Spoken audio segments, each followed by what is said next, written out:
नमस्ते।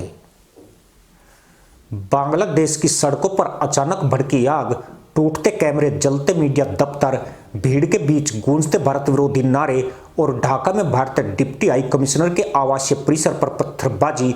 यह सब किसी युद्ध की तस्वीर नहीं है, बल्कि एक सुनियोजित उन्माद का दृश्य है जिसे एक छात्र नेता शरीफ उस्मान हादी की हत्या के बाद बिना किसी ठोस जांच के हवा दी गई। हादी की मौत एक आपराधिक घटना थी, लेकिन उसे देखते देखते जिस तरह राजनीतिक रंग दिया गया, उसने पूरे बांग्लादेश को अस्थिरता की ओर धकेल दिया और सीधे सीधे भारत को कटघरे में खड़ा करने की कोशिश शुरू हो गई। यह कोई पहली बार नहीं है जब किसी संवेदनशील घटना को भारत विरोधी उन्माद में बदलने की कोशिश हुई हो। फर्क सिर्फ इतना है कि इस बार हिंसा की तीव्रता और प्रचार का पैमाना कहीं अधिक खतरनाक है। हत्या के तुरंत बाद जिस तेजी से सोशल मीडिया पर भारत को दोषी ठहराने वाले पोस्ट वायरल हुए, वह स्वतः स्फूर्तजनक क्रोध नहीं, बल्कि एक संगठित सूचना युद्ध का संकेत देता है। डिजिटल फोरेंसिक और ओपन सोर्स इंटेलिजेंस के वैश्विक अध्ययनों से यह साफ है कि किसी भी देश में बड़े पैमाने पर हिंसा से पहले ऑनलाइन प्लेटफॉर्म पर 60 से 70% तक की भड़काऊ सामग्री अचानक बढ़ जाती है। बांग्लादेश के मामले में भी यही पैटर्न दिखा। घटना के कुछ ही घंटों के भीतर हजारों पोस्ट, वीडियो और हैशटैग ट्रेंड कराने की कोशिश, जिनका एकमात्र लक्ष्य था भारत को दोषी ठहराना। बिना किसी एफआईआर, बिना किसी पोस्टमार्टम रिपोर्ट, बिना किसी स्वतंत्र जांच के। यह वही रणनीति है जिसे दुनिया भर में ब्लेम शिफ्टिंग प्रोपेगेंडा कहा जाता है, जहां अपराध से ध्यान हटाकर किसी बाहरी दुश्मन की छवि गढ़ दी जाती है। ढाका, चटगांव, सिलहट और राजशाही जैसे शहरों में मीडिया दफ्तरों पर हमले इस बात का प्रमाण है कि हिंसा सिर्फ सड़कों तक सीमित नहीं थी, बल्कि सूचना के स्रोतों को भी निशाना बनाया गया। बांग्लादेशी प्रेस काउंसिल के ही पुराने आंकड़े बताते हैं कि पिछले एक दशक में राजनीतिक हिंसा के दौरान मीडिया संस्थानों पर हमलों में लगभग 45% की वृद्धि हुई है। इस बार भी वही हुआ। कैमरों को तोड़ा गया, आर्काइव जलाए गए, रिपोर्टरों को धमकाया गया, ताकि एक ही नैरेटिव बचे, भारत दोषी है। यह लोकतंत्र नहीं, यह भीड़ तंत्र है, और भीड़ तंत्र को दिशा हमेशा पर्दे के पीछे बैठे खिलाड़ी देते हैं। सबसे चिंताजनक दृश्य तब सामने आया जब भारतीय डिप्टी हाई कमिश्नर के आवासीय परिसर पर पत्थरबाजी हुई। Vienna convention on diplomatic relation के तहत किसी भी देश में विदेशी राजनयिक मिशन की सुरक्षा उस देश की जिम्मेदारी होती है। बांग्लादेश ने इस कन्वेंशन पर हस्ताक्षर किए हैं और अंतर्राष्ट्रीय कानून के अनुसार राजनयिक परिसरों पर हमला गंभीर उल्लंघन माना जाता है। इसके बावजूद प्रदर्शनकारियों का वहां तक पहुंच जाना और उन्हें हटाने में प्रशासन की हिचक साफ संकेत देती है कि राज्य की मशीनरी या तो दबाव में थी या जानबूझकर ढीली पड़ी थी। यह सिर्फ भारत बांग्लादेश संबंधों का सवाल नहीं, बल्कि अंतर्राष्ट्रीय विश्वसनीयता का भी मामला है। अब सवाल यह नहीं है कि हादी की हत्या दुखद थी या नहीं। हर निर्दोष मौत दुखद होती है। सवाल यह है कि बिना जांच, बिना सबूत, बिना किसी आधिकारिक निष्कर्ष के भारत को कैसे आरोपी बना दिया गया। बांग्लादेश के आंतरिक राजनीति का इतिहास बताता है कि छात्र राजनीति वहां लंबे समय से सत्ता संघर्ष का औजार रही है। 1970 के दशक से लेकर आज तक कैंपस हिंसा, गुटई झड़पें और राजनीतिक हत्याएं बांग्लादेशी राजनीति का कड़वा सच रही है। ढाका विश्वविद्यालय और अन्य प्रमुख परिसरों में पिछले 20 वर्षों में दर्ज सैकड़ों हिंसक घटनाओं में से अधिकांश का संबंध आंतरिक गुटबाजी से रहा है, न कि किसी विदेशी हस्तक्षेप से। फिर इस मामले में अचानक भारत का नाम क्यों? इसका जवाब क्षेत्रीय भू राजनीति में छिपा है।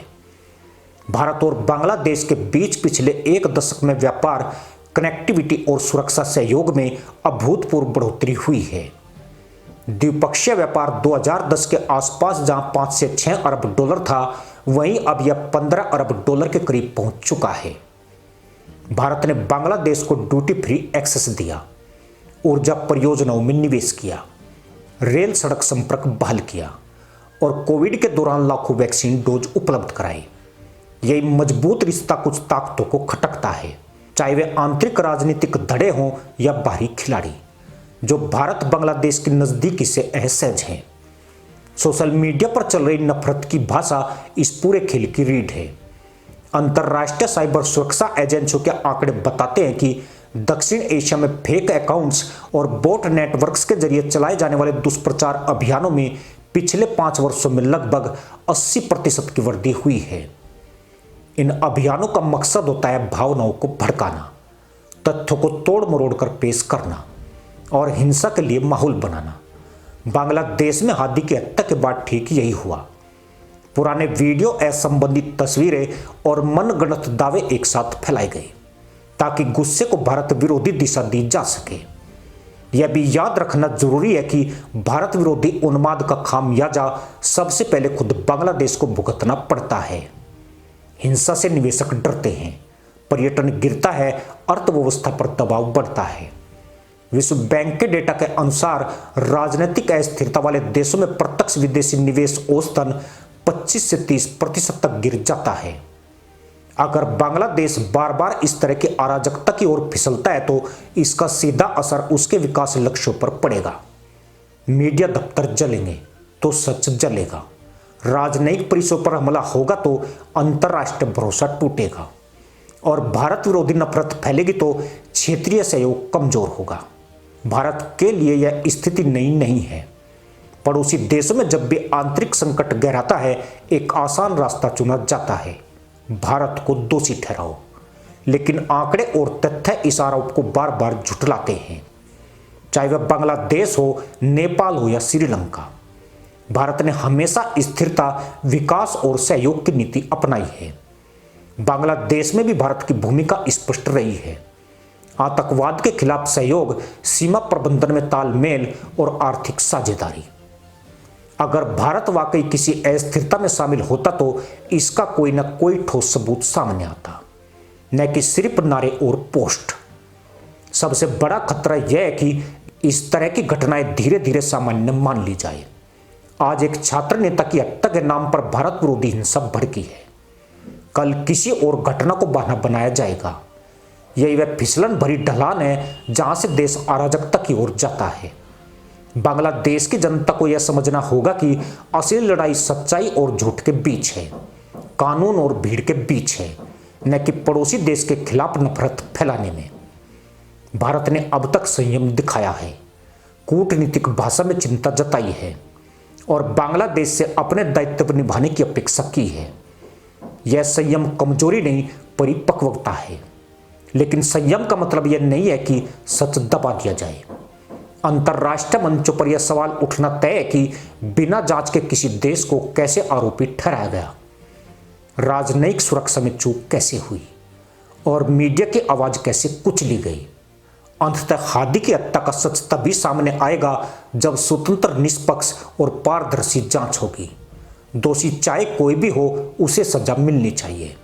लेकिन जब तक जांच पूरी न हो तब तक भारत के खिलाफ नफरत फैलाना न सिर्फ गैर जिम्मेदाराना है, बल्कि बांग्लादेश के अपने भविष्य के लिए भी खतरनाक है। इतिहास गवाह है कि नफरत से कभी न्याय नहीं मिला और झूठ के सहारे कोई राष्ट्र मजबूत नहीं बना। इस पूरे घटनाक्रम ने एक बार फिर यह साबित कर दिया है कि दक्षिण एशिया में अस्थिरता की आग भड़काने वालों का सबसे बड़ा हथियार सच नहीं बल्कि अफवाह है, और उस अफवाह का सबसे आसान निशाना भारत। इसी के साथ अनुमति दोस्तों, जय हिंद, वंदे मातरम।